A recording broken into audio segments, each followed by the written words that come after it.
بسم اللہ الرحمن الرحیم۔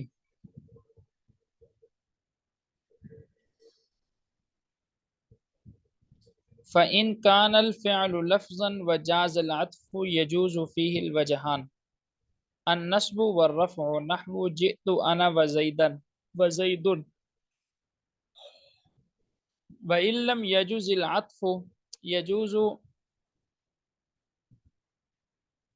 وَإِنْ لَمْ يَجُزِ الْعَطْفُ تَعَيَّنَ النَّصْبُ نَحْوُ جِئْتُ وَزَيْدًا وَإِنْ كَانَ الْفِعْلُ مَانًا وَجَازَ الْعَطْفُ تَعَيَّنَ الْعَطْفُ نَحْوُ مَا لِزَيْدٍ وَعَمْرٍ وَإِنْ لَمْ يَجُزِ الْعَطْفُ تَعَيَّنَ النَّصْبُ نَحْوُ مَا لُكَ وَزَيْدًا وَمَا شَأْنُكَ وَعَمْرًا لِأَنَّ الْمَعْنَى مَا تَصْنَعُ۔ پہلے اس کا ترجمہ دیکھ لیں پھر اس کی تشریح کرتے ہیں۔ فَإِنْ كَانَ الْفِعْلُ لَفْظًا، اگر فعل لفظوں میں موجود ہو، وجاز العطف اور عطف بھی جائز ہو، دو صورتیں ہیں، فعل بھی موجود ہے لفظوں میں، آپ کو نظر آ رہا ہے فعل، یہ مفعول معہو کی بات ہم پڑھ رہے ہیں نا، وضاحت انشاءاللہ کرتے ہیں۔ یجوز فیہ الوجہان، اس میں دو صورتیں جائز ہیں، النصب والرفع، نصب اور رفع، نحو جیسے جئت انا وزیدن وزیدن، وَإِن لَّمْ يَجُزِ الْعَطْفُ، اور اگر عطف جائز نہ ہو، تعین النصب، تو پھر نصب متعین ہے، نحو جیسے جئت وزیدن، وَإِن كَانَ الْفِعْلُ مَعْنًا وَجَازَ الْعَطْفُ، اور اگر فعل معنی میں ہو، ان لفظوں میں آپ کو نظر نہیں آ رہا لیکن معنی فعل کا وہاں پایا جاتا ہے، وَجَازَ الْعَطْفُ، اور عطف جائز ہو، تعین العطف، تو پھر عطف ہی متعین ہے، نحو جیسے ما لزید وعمر، وَإِن لَّمْ يَجُزِ الْعَطْفُ، اور اگر عطف جائز نہ ہو اور فعل معنی میں ہو، تعین النصب، تو نصب متعین ہے، نحو جیسے ما لک وزیدن وما شأنک وعمر لأن المعنى ما تصنع۔ پہلے جو کل کا سبق تھا اس کو اس کے ساتھ جوائن کریں، ملائیں، پھر انشاءاللہ یہ سبق بھی سمجھ میں آ جائے گا۔ کل کے سبق میں ہم نے سب سے پہلے مفعول معہو کی تعریف پڑھی تھی۔ مفعول معہو، مفعول معہو وہ مفعول ہوتا ہے کہ جو ایسی واو کے بعد ہوتا ہے جو واو مع کے معنی میں ہو، ساتھ کے معنی میں ہو۔ اس کی ہم نے مثال پڑھی تھی، جیسے آپ کہتے ہیں جا زید و عمر، زید آیا عمر کے ساتھ، بلکہ مفعول کی مثال دے تو فاعل کی ہو گئی نا، مفعول کی مثال دیں، جیسے مثال کے طور پر آپ کہتے ہیں ضربت زیدا و عمرا، میں نے زید کو عمر کے ساتھ مارا، یا اس کی کتاب میں جو مثال تھی وہ تھی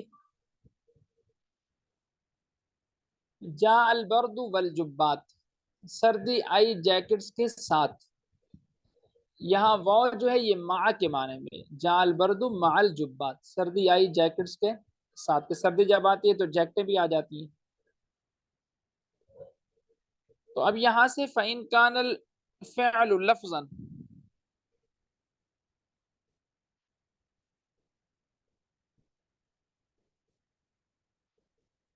یہ دوسری بات یہاں سے بیان فرما رہے ہیں۔ پہلی بات تو تعریف ہو گئی نا، تعریف میں نے کل کے سبق میں بھی کی تھی، آج پھر کر رہا ہوں۔ اب یہ دوسری بات یہاں سے بیان فرما رہے ہیں کہ مفعول معہو کا فعل، اس کا اعراب کیا ہوگا، مفعول معہو کا، یہ اصل بات چل رہی ہے اعراب کی، مفعول معہو کا اعراب کیا ہوگا، اس پر ہم حرکت کون سی دیں گے۔ مفعول معہو کا عامل ہم دیکھیں گے کہ وہ لفظوں میں موجود ہے یا نہیں ہے، مفعول معہو کا عامل یعنی پیچھے جو فعل ہے، ہم دیکھیں گے کہ وہ فعل پیچھے لفظوں میں موجود ہے یا لفظوں میں موجود نہیں ہے۔ مفعول معہو کا عامل اگر لفظی ہو، یعنی لفظوں میں پیچھے فعل موجود ہے، تو پھر دو حال سے خالی نہیں، یا تو واو کے ما بعد کا واو کے ما قبل پر عطف جائز ہوگا یا نہیں ہوگا۔ اگر عطف جائز ہو تو اعراب کے اعتبار سے دو وجہ پڑھنی جائز ہوں گی، مرفوع اور منصوب۔ جیسے جئت انا و زیدن و زیدن، بس یہاں تک اس کو پہلے سمجھیں، مثال سے سمجھاتا ہوں۔ جیسے دیکھیں آپ کے پاس مثال ہے نا، جئت انا و زیدن، یہ پہلی مثال ہے آپ کے پاس کہ جس میں دو اعراب پڑھنا جائز ہے، جئت انا و زیدن۔ اب یہ جئت فعل ہے، ہم نے کیا کہا تھا کہ مفعول معہ کا جو فعل ہے وہ لفظوں میں موجود ہو تو پھر دو صورتیں ہیں، یا تو مفعول معہ جو واو کے بعد ہے اس کا عطف ما قبل پر جائز ہوگا یا ما قبل پر جائز نہیں ہوگا۔ اگر تو مفعول معہ یعنی ایسا مفعول جو واو کے بعد ہے اس کا عطف ما قبل پر جائز ہو، کوئی معنی موجود نہ ہو، کوئی رکاوٹ موجود نہ ہو، تو پھر دو اعراب پڑھنا جائز ہے۔ کتنے اعراب پڑھنا جائز ہے؟ دو اعراب پڑھنا جائز ہے، نصب بھی اور رفع بھی۔ نصب پڑھیں گے مفعول بھی مفعول ہونے کی وجہ سے، اور رفع پڑھیں گے ما قبل پر عطف ہونے کی وجہ سے، ما قبل پر عطف ہونے کی وجہ سے۔ اب اس کو دیکھیں، یہ جو وزیدن ہے اس کو آپ وزیدن بھی پڑھ سکتے ہیں، وزیدن بھی پڑھ سکتے ہیں، زبر کے ساتھ بھی اور پیش کے ساتھ بھی۔ کیوں؟ اس لیے کہ زیدن تو ہم اس کو پڑھیں گے کیونکہ یہ مفعول معہو اور مفعول جو ہوتا ہے وہ منصوب ہوتا ہے، لیکن اس کو ہم زیدن بھی پڑھ سکتے ہیں۔ کیوں؟ اس لیے کہ اس کا عطف ہو رہا ہے اس تو ضمیر پر، یہ جو تو ضمیر ہے اس پر اس کا عطف ہو رہا ہے، اور تو ضمیر مرفوع متصل ہے، اور ضمیر مرفوع متصل ترکیب میں فاعل بنتی ہے، تو فاعل کا جو اعراب ہے وہ رفع ہوتا ہے پیش، تو اس پر جس کا عطف ہوگا وہ بھی مرفوع ہوگا، کیونکہ معطوف اور معطوف علیہ کا اعراب ایک ہوتا ہے۔ اب یہاں پر عطف جائز ہے، ناجائز نہیں ہے۔ کیوں؟ اس لیے کہ ضمیر مرفوع متصل پر اس میں ظاہر کا عطف کرنا جائز ہے، جبکہ ضمیر مرفوع متصل کی تاکید لائی جائے ضمیر مرفوع منفصل کے ساتھ، جیسے یہاں پر لائی گئی ہے انا کے ساتھ۔ یہ بات تھوڑی سی مشکل ہو گئی، اس کو پھر سمجھ لیں، کوئی بات نہیں، ٹائم لگ بھی جائے تو خیر ہے، لیکن بات کو سمجھیں۔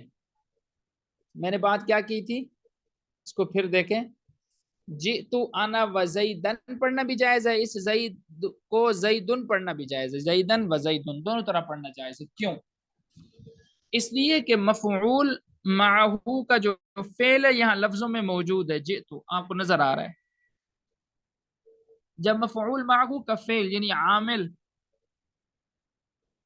لفظوں میں موجود ہو اور عطف بھی جائز ہو، عطف بھی کیا ہو؟ جائز، تو دو اعراب پڑھنا جائز ہوتا ہے، ایک نصب اور ایک رفع۔ نصب پڑھیں گے مفعول ہونے کی وجہ سے اور رفع پڑھیں گے عطف کی وجہ سے۔ اب یہاں پر یہ جو زیدن ہے، زیدن ہم جو پڑھ رہے ہیں یہ واو کے بعد ہے نا، یہ زیدن اسی کی دوسری حالت ہے، یہ کوئی الگ نہیں ہے۔ اب یہ زیدن کو ہم منصوب پڑھ سکتے ہیں کیونکہ یہ مفعول ہے اور مفعول منصوب ہوتا ہے، آپ نے پڑھے ہیں نا منصوبات کل 12 ہیں، ان میں سے ایک مفعول معہو بھی ہے، لیکن اس میں ہم رفع بھی پڑھ سکتے ہیں۔ کیوں؟ اس لیے کہ زید کا عطف ہو رہا ہے اس جئت کی تو ضمیر پر، اور یہ تو ضمیر کون سی ہے؟ ضمیر مرفوع متصل، اور ضمیر مرفوع متصل ترکیب میں کیا بنتی ہے؟ فاعل، اور فاعل کا اعراب کیا ہوتا ہے؟ رفع۔ جب فاعل کا اعراب رفع ہے تو اس پر جس کا عطف ہو رہا ہوگا وہ بھی کیا ہوگا؟ مرفوع۔ لیکن اگر ہم اس کو اچھا عطف کیوں جائز ہے یہاں پر یہ بھی سمجھ رہے ہیں؟ عطف اس لیے جائز ہے کہ ضمیر کے اوپر، ضمیر مرفوع ضمیر کے اوپر جب اس میں ظاہر کا عطف کیا جائے تو ضروری ہے کہ ضمیر مرفوع متصل کی تاکید لائی جائے ضمیر مرفوع منفصل کے ساتھ، اور یہاں پر یہ تاکید انا کی صورت میں موجود ہے۔ اگر یہ تاکید نہ ہوتی جیسا کہ آگے مثال میں آ رہا ہے تو پھر یہ عطف جائز نہ ہوتا، پھر ایک ہی اعراب پڑھنا جائز ہوتا، اور وہ اعراب کون سا ہوتا؟ مفعول معہو والا۔ یہ تو ہو گئی پہلی صورت کہ مفعول معہو کا فعل لفظوں میں موجود اور عطف جائز ہو۔ نمبر 2، مفعول معہو کا فعل لفظوں میں موجود ہو اور عطف جائز نہ ہو، جیسے اس مثال میں جئت و زیدن۔ اب یہاں مفعول معہو کا جو فعل ہے جئت، میں آیا زید کے ساتھ، یہ لفظوں میں موجود ہے لیکن عطف جائز نہیں ہے، زید کا عطف جئت پر نہیں ہو سکتا، مجھے سمجھانے کی ضرورت نہیں ہے لیکن پھر سمجھاتا ہوں۔ زید کا عطف جئت پر کیوں نہیں ہو سکتا؟ اس لیے کہ ضمیر مرفوع متصل کے اوپر جب اس میں ظاہر کا عطف کرتے ہیں تو ضروری ہوتا ہے کہ ضمیر مرفوع متصل کی تاکید لائی جائے ضمیر مرفوع منفصل کے ساتھ، جیسا کہ اس مثال میں لائی گئی آنا کی صورت میں۔ یہاں نہیں ہے، جب نہیں ہے تو عطف بھی جائز نہیں ہے، عطف بھی جائز نہیں ہے۔ جب عطف جائز نہیں ہے تو عطف والا اعراب بھی نہیں پڑھا جائے گا، صرف نصب پڑھا جائے گا، مفعول والا اعراب۔ یہ تو تھی دو صورتیں جبکہ فعل لفظوں میں موجود ہو، اور اگر فعل لفظوں میں موجود نہ ہو پھر دو صورتیں، عطف جائز ہوگا یا عطف جائز نہیں ہوگا۔ اگر فعل لفظوں میں موجود نہ ہو اور عطف جائز ہو تو عطف والا اعراب متعین ہے۔ عطف والا اعراب کیا ہے؟ متعین۔ جیسے دیکھیں ما لزید و عمر والی مثال، ما لزید و عمر، اب یہاں فعل لفظوں میں آپ کو نظر نہیں آ رہا، یہ ما استفہامیہ ہے، اور ما استفہامیہ معنن فعل کے معنی میں ہوتی ہے۔ اب یہاں پر جب فعل لفظوں میں موجود نہیں ہے عطف جائز ہے، کیونکہ اس میں ظاہر کا عطف اس میں ظاہر پر ہو رہا ہے، اور اس میں ظاہر کا عطف اس میں ظاہر پر جائز ہوتا ہے۔ جب یہ جائز ہے تو اعراب صرف عطف والا متعین ہوگا۔ وہ کیا ہوگا کہ لزیدن میں دال کے نیچے ہم زیر پڑھ رہے ہیں لام کی وجہ سے، لام جا رہا ہے، تو عمرین کے نیچے بھی زیر پڑیں گے کیونکہ اس کا عطف اس کے اوپر ہو رہا ہے اور فعل لفظوں میں موجود نہیں ہے، فعل کچھ بھی نہیں کرے گا۔ نمبر دو، فعل لفظوں میں موجود نہ ہو اور عطف بھی جائز نہ ہو تو پھر نصب متعین ہے۔ جیسے اس کی مثال دیکھیں ما لک و زیدن، اب یہاں فعل لفظوں میں آپ کو نظر آ رہا ہے؟ نہیں آ رہا، لیکن عطف جائز نہیں ہے۔ کیوں؟ ابھی ہم پڑھ چکے ہیں کہ جب ضمیر متصل پر، یہ ضمیر متصل ہے مجرور متصل پر عطف کیا جائے اس میں ظاہر کا، تو پہلے ضمیر متصل کی تاکید لائی جاتی ہے ضمیر منفصل کے ساتھ، اور یہاں پر ضمیر منفصل کے ساتھ اس کی تاکید نہیں لائی گئی۔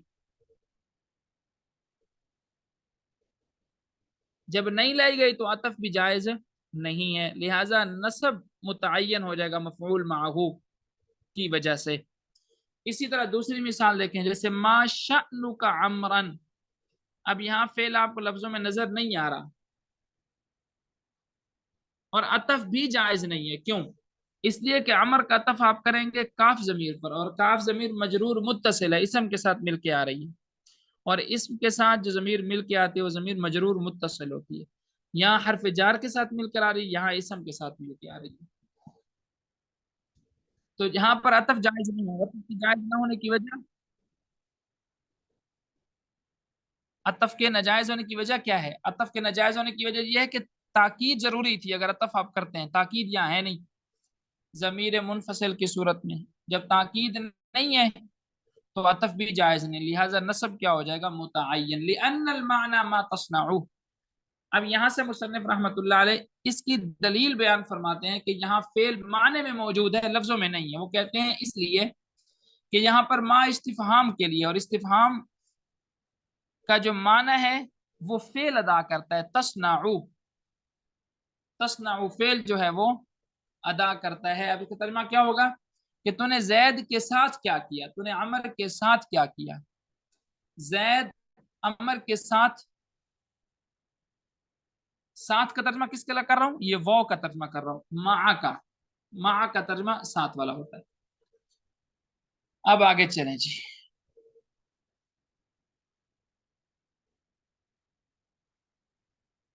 آگے ہے فصل الحال لفظ يدل على بيان هيئة الفاعل أو المفعول به أو كليهما، نحو جاني زيد راكبا وضربت زيدا مشدودا ولقيت عمرا راكبين، وقد يكون الفاعل معنويا نحو زيد في الدار قائما۔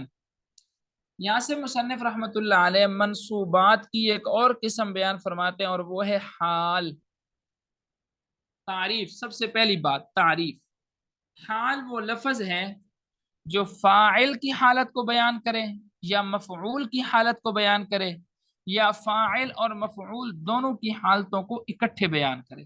ہر ایک کی مثال ہے، مثال اس کی کہ فاعل کی حالت بیان کرے، جیسے آپ کہتے ہیں جانی زید راکبن، میرے پاس زید آیا سوار ہو کے، اب زید کی آپ حالت بیان کر رہے ہیں اور وہ فاعل ہے۔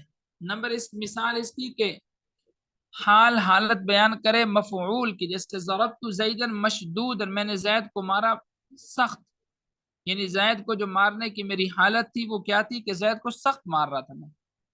مثال اس کی کہ حال دونوں کی حالتوں کو بیان کریں، فاعل کی بھی اور مفعول کی بھی، جیسے آپ کہتے ہیں لقیت عمرا، میں عمر سے ملا راکبین، اس حال میں کہ ہم دونوں سوار تھے، وہ بھی اپنی گاڑی پہ بیٹھا ہوا تھا میں بھی اپنی گاڑی پہ تھا، بس بیٹھ کے ہم نے ایک دوسرے سے کیا کر لی، ملاقات۔ وقد يكون الفاعل معنويا، یہاں سے مصنف رحمۃ اللہ علیہ بیان فرماتے ہیں کہ کبھی کبھی فاعل جو ہے وہ معنوی ہوتا ہے۔ فاعل کیا ہوتا ہے؟ معنوی، یعنی ترکیب میں وہ حقیقتاً فاعل بن نہیں رہا ہوتا، لیکن معنی کے اعتبار سے کیا ہوتا ہے؟ وہ فاعل ہوتا ہے۔ جیسے آپ کہتے ہیں زید فی الدار قائما، کہ زید گھر میں کھڑا ہے، اب یہ قائمن زید کی حالت بیان کر رہا ہے، اور زید لفظوں میں فاعل نہیں ہے، کیونکہ لفظوں میں فاعل تو وہ ہوتے ہیں جو جس سے پہلے فعل ہو، اور زید سے پہلے یہاں فعل تو نہیں ہے نا، لفظوں میں یہ مبتدا ہے، اور مبتدا حقیقت میں فاعل ہی ہوتا ہے، مبتدا حقیقت میں کیا ہوتا ہے؟ فاعل ہی ہوتا ہے۔ زید فی الدار قائما، اب اس میں ہم نے کتنی باتیں پڑھ لی؟ 2 باتیں ہم نے پڑھی ہیں صرف، ایک حال کی تعریف کہ حال وہ ہے کہ جو فاعل کی حالت کو بیان کرے یا مفعول کی حالت کو بیان کرے، یہ دونوں کی حالتوں کو بیان کرے، اور دوسری بات ہم نے کیا پڑھی کہ فاعل ضروری نہیں ہے کہ لفظوں میں ہی ہو، کبھی کبھی فاعل معنی میں بھی ہوگا۔ معنی میں فاعل ہونے کا کیا مطلب ہے؟ کہ وہ لفظ ایسا ہوگا کہ ترکیب میں تو وہ فاعل نہیں بنے گا، لیکن معنی اس کے اندر فاعل والا پایا جائے گا، جیسے اس مثال میں زید فی الدار قائما، کہ زید گھر میں کھڑا ہے، زید گھر میں ہے کھڑے ہونے کی حالت میں۔ اب یہاں قائمن حالت بیان کر رہے ہیں زید کی، اور زید حقیقت میں یہاں پر فاعل نہیں ہے، مبتدا ہے۔ جب یہ مبتدا ہے تو قائمن یہ اس کی حالت بیان کر رہا ہے، تو لفظوں میں یہ فاعل نہیں، لیکن معنی کے اعتبار سے یہ کیا ہے؟ فاعل ہے۔ اچھا جی، آگے دیکھیں، لأن معناه، یہاں سے مصنف رحمۃ اللہ علیہ اس کی دلیل بیان فرما رہے ہیں، وجہ بیان فرمایا کہ زید فی الدار قائما میں ہم زید کو فاعل کیوں بنا رہے ہیں معنی کے اعتبار سے؟ وہ کہتے ہیں اس کو فاعل اس لیے بنا رہے، اس کا مطلب ہے کہ زید گھر میں ٹھہرا ہوا ہے، اور ٹھہرا ہوا ہونا یہ فعل والا معنی ہے، جب ٹھہرا ہوا ہونا یہ فعل والا معنی ہے تو زید کیا بنے گا؟ فاعل۔ لأن معناه، اس لیے کس کا معنی ہے؟ زید استقر فی الدار قائما، زید گھر میں ٹھہرا ہوا ہے کھڑے ہونے کی حالت میں۔ وَكَذَلِكَ الْمَفْعُولُ بِهِ، یہاں سے مصنف رحمۃ اللہ علیہ ایک تیسری بات بیان فرما رہے ہیں، وہ تیسری بات یہ ہے کہ حال کبھی کبھی مفعول بھی کی حالت کو بیان کرتا ہے، لیکن مفعول بھی صرف معنی میں ہوگا، لفظوں میں نہیں ہوگا۔ جیسے اس کی مثال دیکھیں، ھذا زید قائما، یہ زید ہے کھڑا ہوا۔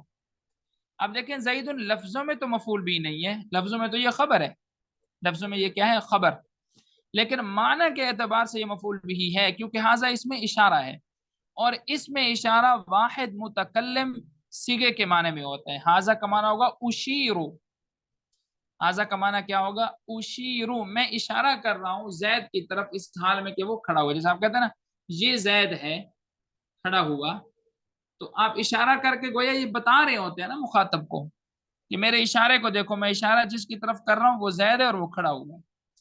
فَإِنَّ مَعْنَاهُ، پس کا معنی یہ ہوگا کہ المشار الیہ، جس کی طرف اشارہ کیا گیا ہے جو کھڑا ہے، ہوا زید، وہ زید ہے۔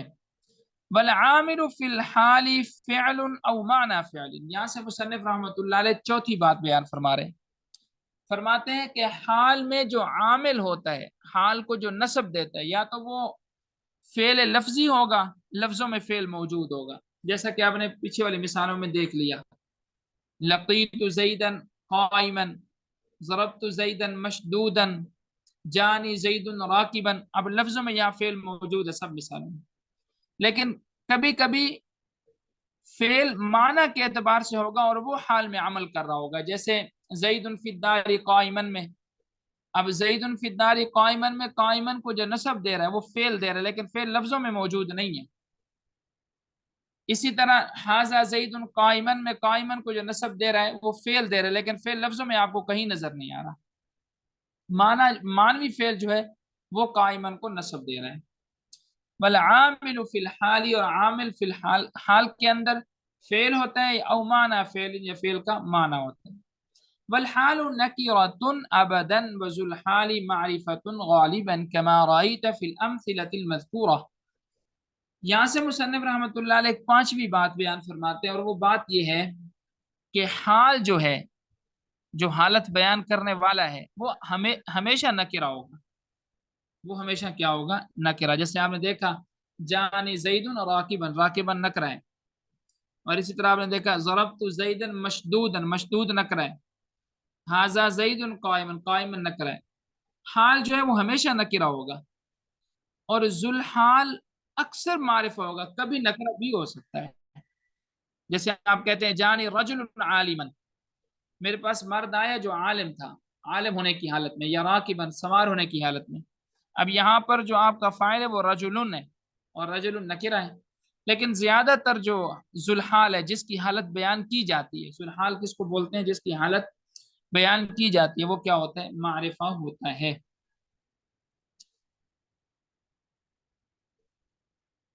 فَإِنْ كَانَ ذُو الْحَالِ نَكِرَةٌ يَجِبُ تَقْدِيمُ الْحَالِ عَلَيْهِ نحو جانی راکبا رجل لئلا تلتبسوا بالصفة في حالة النصب في مثل قولك رأيت رجلا راکبا۔ اب یہاں سے مصنف رحمۃ اللہ علیہ چھٹی بات بیان فرماتے ہیں ایک فائدے کی صورت میں۔ وہ فائدہ یہ ہے کہ جب ذوالحال نکرہ ہو، جیسے آپ نے پڑھ لیا کہ ذوالحال اکثر تو معرفہ ہوتا ہے لیکن کبھی نکرہ بھی ہوتا ہے، جب ذوالحال نکرہ ہو تو پھر ضروری ہے کہ ذوالحال حال کے اوپر مقدم ہو، حال ذوالحال کے اوپر مقدم ہو۔ ویسے تو حال بعد میں آتا ہے نا، ذوالحال پہلے آتا ہے، لیکن جب ذوالحال نکرہ ہو تو پھر ضروری ہے کہ آپ حال کو ذوالحال سے پہلے لے آئیں، تاکہ حالت نسبی میں صفت کے ساتھ اس کا التباس لازم نہ آئے۔ اس کو مثال سے سمجھیں، پھر انشاءاللہ امید ہے سمجھ اچھا آ جائے گا۔ جیسے اس کو مثال سے ہم دیکھتے ہیں۔ اب یہ مثال ہے ہمارے پاس رأیت رجلا راکبا۔ اب دیکھیں رجلا راکبا، آپ نے قاعدہ پڑھا ہوا ہے کہ جب دو نکرہ جمع ہو جائے تو موصوف صفت بنتے ہیں۔ اب دونوں کا اعراب بھی ایک ہے، ہیں بھی دونوں نکرے، ہیں بھی دونوں مذکر، ہیں بھی دونوں واحد، تو موصوف صفت میں انہی چیزوں کے اندر مطابقت ضروری ہوتی ہے نا، تو التباس لازم آ رہا ہے راکبا کا صفت کے ساتھ۔ لیکن جب آپ راکبا کو پہلے لے آئیں گے، جیسے آپ اس مثال میں لے آئے جانی راکبا رجل، جانی راکبا رجلن بھی ہوتا ہے، رأیت راکبا رجلن کر لیں اس کو، رأیت رجلا راکبا، تو پھر یہ موصوف صفت بن نہ سکتے کیونکہ موصوف پہلے ہوتا ہے، صفت بعد میں۔ مثال کے طور پر اس مثال میں دیکھ لیں رجلا راکبا، اگر یہ راکبا پہلے آ جاتا تو وہ صفت ہوتا، اور صفت موصوف سے مقدم نہیں ہو سکتی، لیکن ذوالحال حال سے یا حال ذوالحال سے مقدم ہو سکتا ہے۔ تو خلاصہ کیا نکلا ہمارے سبق کا؟ سب سے پہلے حال کی تعریف، اس کے بعد پھر حال کا اعراب، پھر اس کے عامل کے بارے میں کہ حال کو اعراب دیتا کون ہے، پھر اس کے بعد آپ نے پڑھ لیا کہ حال کے متعلق ایک قاعدہ ضابطہ کہ حال ہمیشہ نکرہ ہی ہوگا، اور ذوالحال اکثر معرفہ ہوگا، کبھی نکرہ بھی ہوگا، لیکن جب نکرہ ہوگا تو ضروری ہوگا کہ آپ حال کو ذوالحال پر کیا کریں گے؟ مقدم کر دیں گے۔ بس یہ آج کا ہمارا سبق، الحمدللہ رب العالمین۔ جی طلباء کرام، سبق سمجھ میں آ گیا الحمدللہ؟